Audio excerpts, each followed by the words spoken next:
all eyes are on Zohran Mamdani, the man who hopes to become New York's first Muslim and South Asian origin mayor. Mamdani is ahead in most of the polls at the moment, taking on Andrew Cuomo. Should he get elected, it could be a major turnaround in US politics and could also anger a certain Donald Trump. What is the secret sauce of Zohran Mamdani? Could he be creating history come tomorrow as New York votes for a new mayor? That's my next focus. In this city being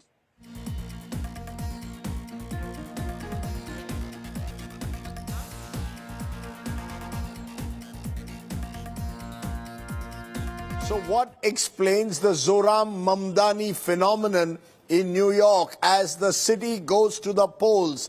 Will history be created in New York? Joining me now is David K. Johnston, a Pulitzer Prize Award winner, someone who's tracked Donald Trump very closely, also written on him.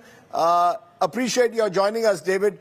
Zohran Mamdani could well become New York's mayor this time tomorrow. What explains, you believe, this Mamdani phenomenon, as I'm calling it, someone with part Asian heritage who could well be the man New York decides to elect?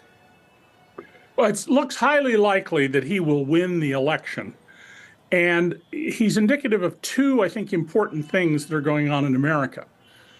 The most important one is that Mamdani's campaign is based on, I'm going to make life better for you. Instead of charging almost $3 every time you get on a bus, I'm going to make buses free, which will mean having to change other spending by the city.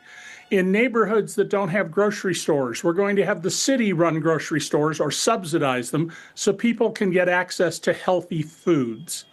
And I'm going to take those of you whose rent is regulated by the government and freeze it, at least for the moment. That is, I'm going to make your economics better. And the enthusiasm for him is substantial. There was a rally a week ago at which he drew 13,000 people, and the same day his opponent, Andrew Cuomo, the former governor, the disgraced former governor, drew 300 people.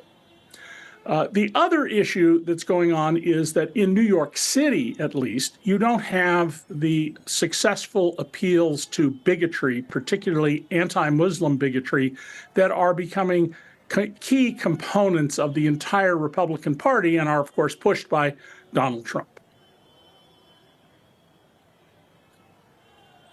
So in a sense, though, at a time when anti-immigrant rhetoric is on the rise, where Donald Trump attacks Mamdani both in a way for his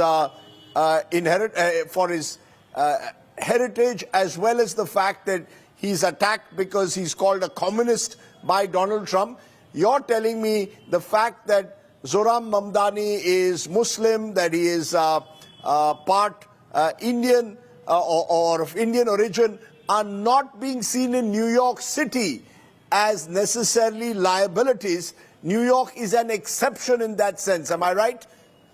Yes, absolutely. I think this would be true in some other large cities. And the amount of anti-immigrant fervor in America is, I think, largely limited to rural areas and to people who are die-hard supporters of Donald Trump.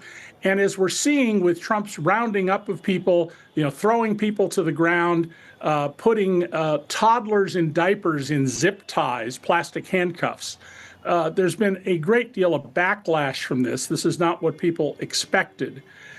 In New York City, you have a population that is generally well educated, not just in Manhattan, but in all of the boroughs, and which is used to living in a multicultural society. Whereas you can live in many places in the Midwest of the United States and never run into someone who doesn't look like you if you're a white person. So is multiculturalism, in a sense, still part of the American dream, or is it just part of the New York dream? The idea that America is this great melting pot of cultures, therefore you have someone Muslim of South Asian and a South Asian who could be the leader of New York. Is it about also, as you said at the outset, about the cost of living? Anger increasingly over the cost of living. So Mamdani, in a sense, is possibly at the right place at the right time in the right city. Well, Kamala Harris, who is of both Indian and Jamaican origin, almost won the presidency. She only lost by 1.5 percentage points, one of the narrowest races in American history. So overall, if you're a candidate offering something, because people look at, in a democracy, they look at the government and say, what are you going to do for me? And it's increasingly clear that in the Trump administration, it's what is Donald going to do for Donald and his friends at your expense?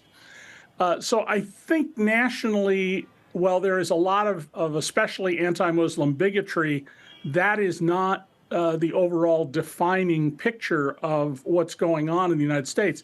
There are elections in some other states, New Jersey and especially Virginia, for governor. They have what we call off-year elections. And I think the outcome of those elections is going to tell us a lot about whether, when the Democrats run, are they just going to run against Trump? Is that a good strategy? Or do they need to have a strategy that says, we're going to do all these good things for you? One of the things, Rajiv, I'm surprised I haven't heard the Democrats use is Donald Trump's repeated statements that wages in America are too high. And you would think they would be exploiting that because wages are not too high. They've been, for 90% of Americans, flat to falling since 1973. Thank you very much for joining me here on the news today. Thanks very much.